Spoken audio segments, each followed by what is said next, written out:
So the president, he started his speech by what he listed as some of his biggest wins under his administration, from the economy to border security. Then he turned to his big claim of the night, that China tried to interfere in the 2020 election and keep him from winning. Now, the White House is also releasing previously classified documents covering 5 areas of concern.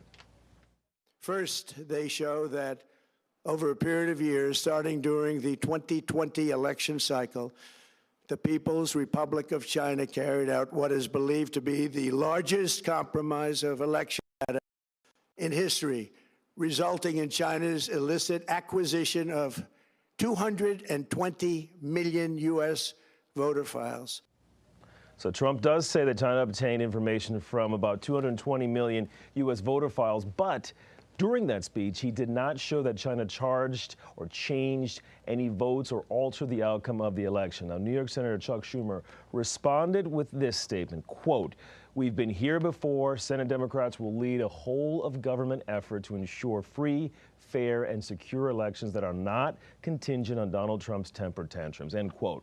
Now, Trump then accused people inside the U.S. intelligence agencies of working against him and hiding what they knew about China. The second set of documents we are releasing reveals that members of the deep state, very, very famous group of people, in many cases, in our intelligence agency work to actively suppress and downplay information about the extent of China's sinister election meddling, covering it up from both the president and the American people like nobody thought was possible. Trump also made 3 other claims. He says foreign adversaries can hack America's election system. Federal officials buried evidence of voter registration fraud in Michigan, and that about 278,000 non-citizens are registered to vote. The president did not show that those people actually voted or that any of these allegations changed the 2020 result. Now, other Democratic lawmakers, they're also coming out. They're also pushing back. Georgia Senator Raphael Warnock, who won his seat in 2020, said, quote, "Donald Trump lost Georgia in 2020. That's not my opinion.